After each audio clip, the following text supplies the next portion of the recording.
नमस्कार, मैं हूं आपके साथ अंजलि त्यागी और आप देख रहे हैं सिंगाजी न्यूज। आइए बढ़ते हैं बुलेटिन की ओर। मंडीदीप नगर पालिका क्षेत्र में अवैध कॉलोनियों का खेल खुलेआम जारी है। स्थानीय लोगों और सूत्रों के अनुसार Krishna residency phase 1, phase 2, phase 3 और अब कृष्णा मार्केट तक कई कॉलोनियां बिना अनुमति, बिना वैध दस्तावेज और बिना प्रशासनिक डर के काटी जा चुकी हैं। आरोप है कि कॉलोनाइजर दशरथ साहू ने कथित तौर पर 3 कॉलोनियों में भूखंड बेचने के बाद भी उपभोक्ताओं को सड़क, नाली, बिजली और पानी जैसी बुनियादी सुविधाएं मुहैया नहीं करवाई। लोगों का कहना है कि उनकी वर्षों की गाढ़ी कमाई दांव पर लग गई है, जबकि कॉलोनी बेचने का ये खेल लगातार फल फूल रहा है।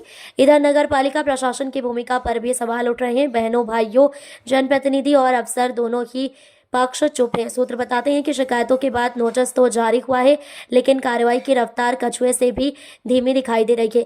अब बड़ा सवाल यही है, क्या इस पूरे मामले में एफआईआर दर्ज होगी या फिर हमेशा की तरह फाइलों के ढेर में दबाकर मामला ठंडे बस्ते में डाल दिया जाएगा।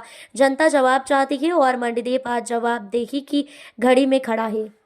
नमस्कार, मैं हूं आपके साथ राहुल बैरागी और आप देख रहे हैं सिंगाजी समाचार।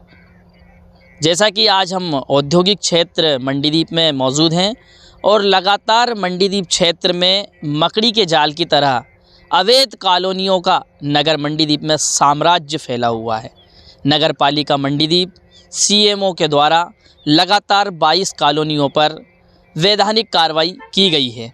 साथ में उन अवैध कॉलोनियों पर बोर्ड लगाकर चिन्हित भी किया गया है कि यह कॉलोनी अवैध है और इस कॉलोनी में प्लाट खरीदने से पहले जो भी ग्राहक है सोच समझकर प्लाट खरीदें।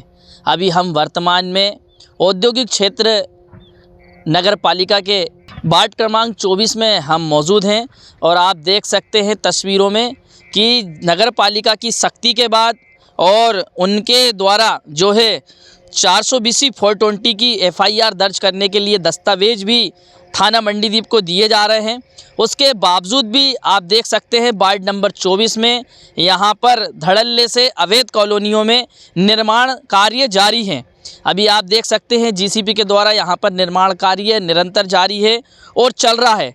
और जो कृष्णा रेसिडेंसी जो कॉलोनी है, लगभग इन्होंने 3 कॉलोनी मंडीदीप नगर में काट चुके हैं, जिसमें ना तो रोड है, ना पाली है, ना सीवेज है, ना सड़क है।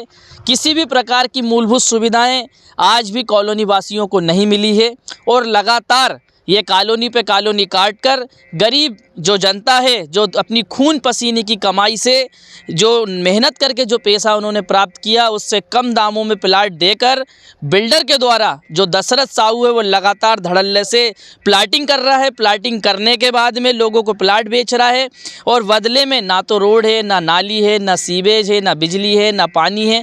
किसी भी प्रकार की मूलभूत सुविधाएँ आज भी लोगों को नहीं मिल पा रही है। जॉइंट वेंचर में लगातार यहाँ पर प्लाट काटे जा रहे हैं। अब देखना होगा कि प्रशासन के द्वारा नगर पालिका ने बोर्ड भी लगाया, चिन्हित भी कर दिया है और लगभग 22 कॉलोनी पर नगर पालिका के द्वारा जो कार्रवाई है वो जारी है। तो बने रहिए सिंगाजी समाचार पे। राहुल बैरागी के साथ मंडीदीप से अमित श्रीवास्तव की रिपोर्ट।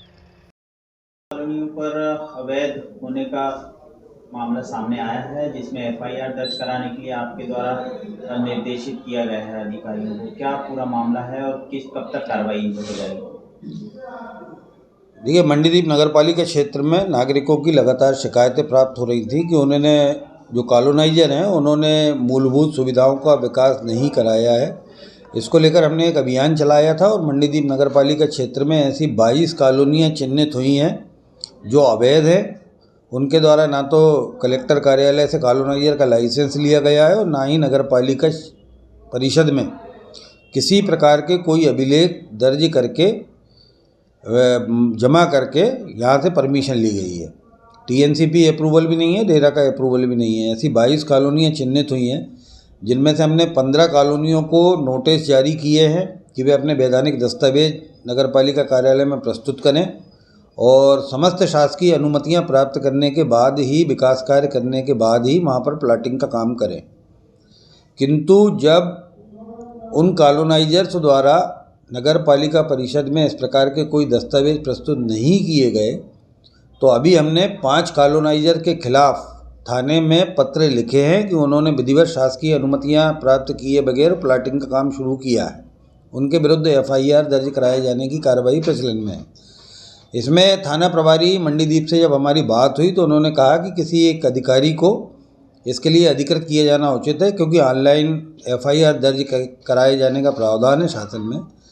तो मैंने कॉलोनी सेल की प्रभारी उपयंत्री श्रीमती सूबिया नासिर को इसके लिए आज से लगभग 5 दिन पूर्व अधिकृत कर दिया है कि वे नगर पालिका परिषद की ओर से ऐसे अवैध कॉलोनाइजर्स के खिलाफ FIR विधिवत दर्ज कराने हेतु अधिकृत रहेंगी।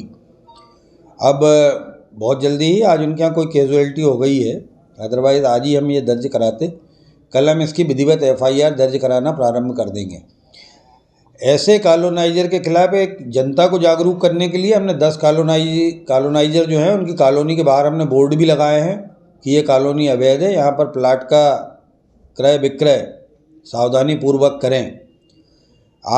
चूँकि आप लोकतंत्र के चौथे और सबसे मजबूत स्तंभ हैं, आपके माध्यम से भी मैं जनता को ये अपील करना चाहूँगा कि जनता किसी भी कॉलोनी में अगर प्लाट खरीदने के लिए जाती है तो वो कॉलोनाइजर से पहले वैध दस्तावेजों की मांग करे कि वो बताएं कि उनके पास समस्त आवश्यक शासकीय अनुमतियां प्राप्त की गई हैं या नहीं की गई हैं। उसके बाद ही वे किसी कॉलोनी में प्लाट खरीदें। ये मैं आपके माध्यम से भी अनुरोध करना चाहता हूँ। जहाँ तक अवैध कॉलोनाइजर की बात है, निश्चित रूप से अभी शासन के जो नए नियम आ रहे हैं उसके बाद वो बच नहीं पाएंगे। इसलिए मेरा कॉलोनाइजर से भी अपील है कि वे सभी शासकीय अनुमतियां प्राप्त कर लें और उसके बाद ही प्लाटिंग का काम करें, अन्यथा की स्थिति में 10 साल जेल का प्रावधान कर दिया गया है। जिन अवैध प्लाटों पे आपके द्वारा बोर्ड लगाए गए हैं सर, उनको हटा दिया गया है, उसमें क्या कार्रवाई की जाएगी? अगर उन्होंने उन बोर्ड को हटाया है तो हम एक बार पुनः सर्वे करा लेंगे कल, और अगर उन्होंने उन बोर्डों को हटाया है तो शासकीय कार्य में व्यवधान की एक धारा और बढ़ जाएगी उनके ऊपर, हम पुनः उनकी FIR करेंगे। फिलहाल बुलेटिन में बस इतना ही। बने रहिए सिंगाजी न्यूज के साथ। नमस्कार।